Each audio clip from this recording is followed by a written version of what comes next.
Y dirigentes estudiantiles convocaron a una nueva jornada de movilización para el 29 de agosto con un recorrido que aún está por definir. En la marcha pretenden entregar un documento con su propuesta programática en torno a la educación pública, la que contendría los puntos básicos por los que se han manifestado, entre ellos educación gratuita, fin al lucro, fortalecimiento de la educación pública, la desmunicipalización, una red técnica estatal, carrera docente y democratización.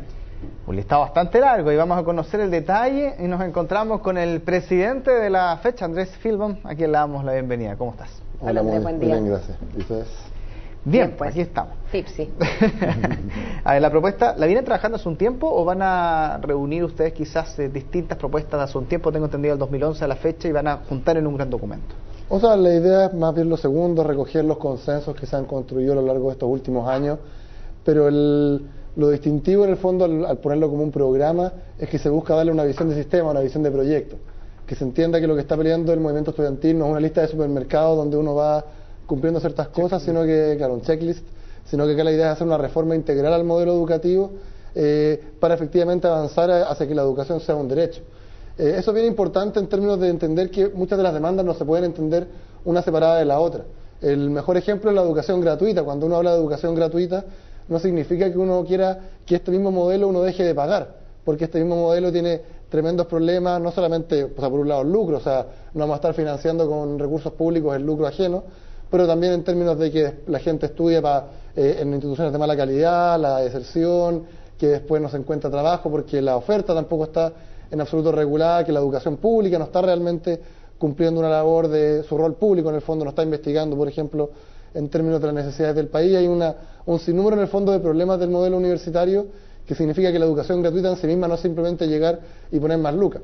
Ahora, desde el punto de vista de la propuesta que ustedes tienen o que están diseñando, ¿qué tanto, por ejemplo, se acerca o qué tanto tiene de organizaciones que han sido un aporte este último tiempo en la educación, como por ejemplo Educación 2020, que 2008 a la fecha han puesto sobre la mesa una serie de temáticas que para muchos especialistas tienen un respaldo teórico detrás bastante importante? ¿Ustedes rescatan quizás propuestas de ese tipo también o aquí van como una línea paralela? O sea, en primer lugar, por cierto que felicitamos todos los aportes al debate que hacen las diversas instituciones que hablan de educación, las que están más de acuerdo con nosotros, incluso las que están menos de acuerdo con nosotros, pero que aportan también a la discusión. Ahora, el documento se construye principalmente en función de las discusiones que hemos dado en nuestra asamblea, en nuestros espacios de base. No es un documento en el fondo de expertos que es lo que nos parezca mejor, sino que recoge principalmente los consensos que nos parece que una forma tremendamente democrática y tremendamente positiva también de trabajar, y que de hecho es lo que ha permitido que el movimiento estudiantil tenga esta consistencia y coherencia durante 3 años. Que el movimiento estudiantil pueda mantener demandas coherentes durante el tiempo, que los dirigentes pasen, pero la movilización continúe, justamente se debe a que todos nuestros compañeros están sumamente convencidos y están empapados finalmente de las demandas estudiantiles porque han sido parte de su construcción.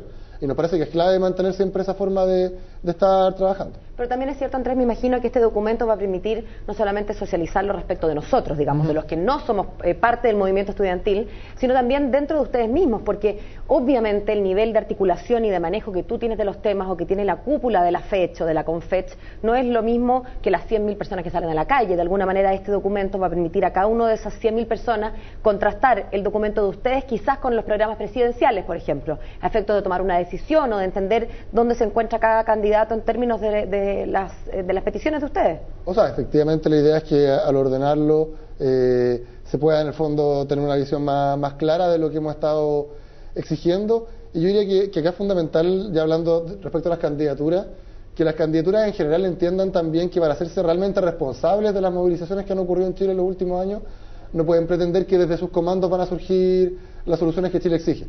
Acá ha habido una fuerte demanda por participación ciudadana, una fuerte movilización, y por lo tanto es fundamental que lo que emerge justamente de los actores que hemos puesto el tema sobre la mesa sea considerado una guía para las reformas educativas que Chile necesita.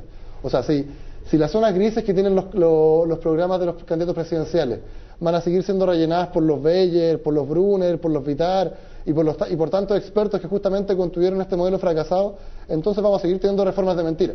Y ahí es fundamental que los candidatos entiendan que la presencia de actores sociales a la hora de diseñar y de ejecutar incluso la reforma educativa es crucial, es necesaria. ¿Quiénes tienen que rellenar entonces esas zonas grises cuando no los Brunner, los Beyer y los que tú nombras? O sea, nosotros justamente esperamos que la existencia de un programa del movimiento social en educación sea una guía para avanzar.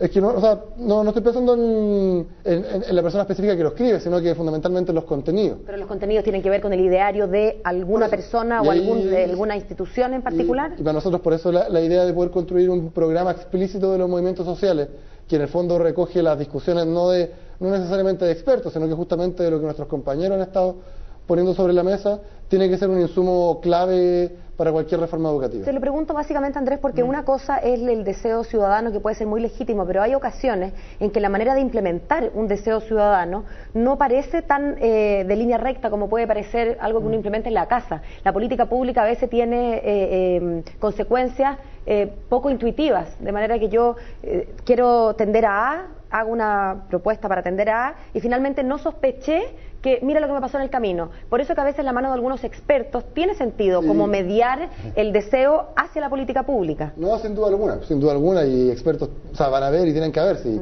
uno reconoce que hay gente que estudió muchos años por un tema y por tanto sabe del tema. Pero acá el problema en Chile es que, o sea, y el viejo problema de la tecnocracia es suponer que los expertos pueden gobernar por su parte sin escuchar a la mayoría del país. Pero pareciera que a veces se toma el otro discurso, en que los expertos se callan y que ahora gobernamos el país nosotros. Te lo digo desde el movimiento estudiantil, desde también el deseo de la constituyente, cuando pareciera que algunos quieren escribir con su propia mano la Constitución, más allá de que pueda quizás ser correcto que las ideas provengan de las personas, no pareciera correcto, me parece, que la propia, digamos, puesta en papel pueda ser de cualquier ciudadano. Tiene que haber un diálogo constructivo, pero evidentemente lo que ocurre hoy día en Chile, más allá de los deseos de cada uno, hoy día en Chile lo que ocurre es que la ciudadanía está totalmente ajena a lo que pasa en la política. O sea, está la política por un lado, está la mayoría del país por el otro, y es una realidad que hay que cambiar. Pero Andrés, desde el punto de vista de la construcción y del positivismo, en el sentido de, para ustedes como Federación de Estudiantes, yo me imagino que deben conversar y deben encontrar respetable a ciertos expertos o a ciertas personas. Hay algunos nombres que ustedes, por ejemplo, no es por candidatear ni mucho menos, pero para ustedes sean personas respetables del mundo de la educación, que independiente de color político sean un aporte en contenido, por ejemplo. Sí, sin lugar a dudas. ¿Como quiénes, por ejemplo? Yo me acuerdo, por ejemplo, cuando fue la famosa Consejo Asesor Presidencial de Michelle Bachelet el año 2006, que finalmente fue desechado por los partidos políticos porque tenía varias propuestas bien interesantes. El presidente de esa comisión, el señor García Huidobro, hizo hartos aportes importantes. Bueno, lo mismo que ha hecho, los mismos libros que ha escrito Fernando Atria en educación. O sea, hay varios insumos que para nosotros efectivamente han sido bien relevantes, pero lo fundamental para nosotros y lo que le da legitimidad, digo, a nuestras demandas, tiene justamente que ver con que muchísima gente se ha sentido representada, se ha sentido realmente tocada por ellas, porque entiende que les afecta directamente, entiende que hoy día son víctimas de un modelo que entiende que la educación como mercancía puede funcionar cuando los hechos demuestran largamente que no.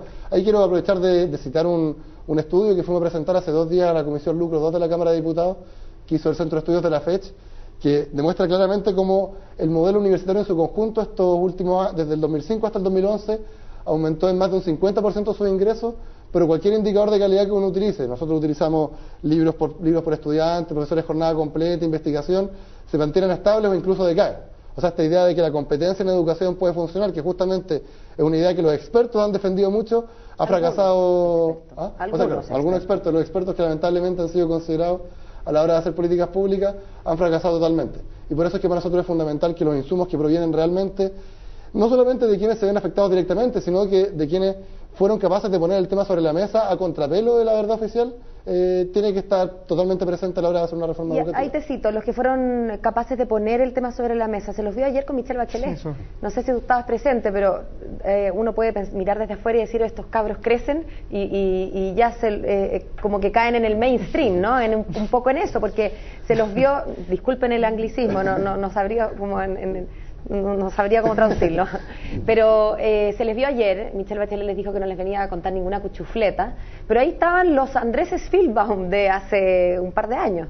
Más o menos, o sea, los dirigentes que están ahí, que para mí son muy respetables y su opinión personal es legítima, pero son todos ellos militantes de partidos que hoy día están con Michelle Bachelet y por lo tanto es esperable que la apoyen.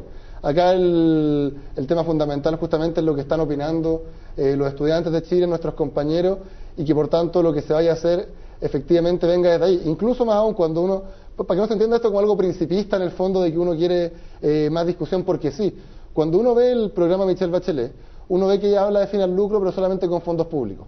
Y excluye absolutamente, o sea, y permite en el fondo que quienes no quieran recibir recursos del Estado puedan seguir haciendo lo que quieran en educación, cuando hoy día justamente, por ejemplo, en el mundo de los centros de formación técnica y de los institutos profesionales, muchos de ellos hoy día no reciben fondos públicos porque no están acreditados y es el mayor descampado. Nosotros no queremos que hayan algunas instituciones que tengan el derecho a decidir ser de mala calidad mientras no reciben fondos del Estado. Lo mismo, o sea, claro, y por tanto ser instituciones que lucran. Lo mismo con la educación gratuita. Cuando nos hablan de educación gratuita para todos, pero no nos dicen si es que eso va a significar becas o va a significar aportes directos a las instituciones, es muy distinto. Si es que son becas, significa mantener lo mismo que tenemos ahora, pero sin pagar.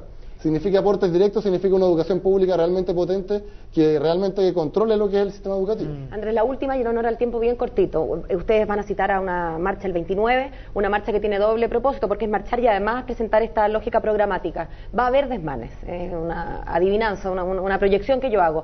¿Van a hacer algo particular ustedes, algún llamado particular extra para evitar lo que ya es tan habitual, que los molotov, que los carabineros, que los encapuchados? Mira, la experiencia muestra que cuando uno programa con tiempo y cuando la Intendencia también responde con tiempo, en general uno logra una coordinación que permite que la marcha sea lo más pacífica posible. Nosotros siempre llamamos a marchar pacíficamente, lo volveremos a hacer, pero la próxima semana, a comienzos de la próxima semana, ya estaremos ingresando los permisos correspondientes para poder trabajar de la mejor manera. Muchas gracias, Andrea. Que estén muy bien. Siempre. Chao.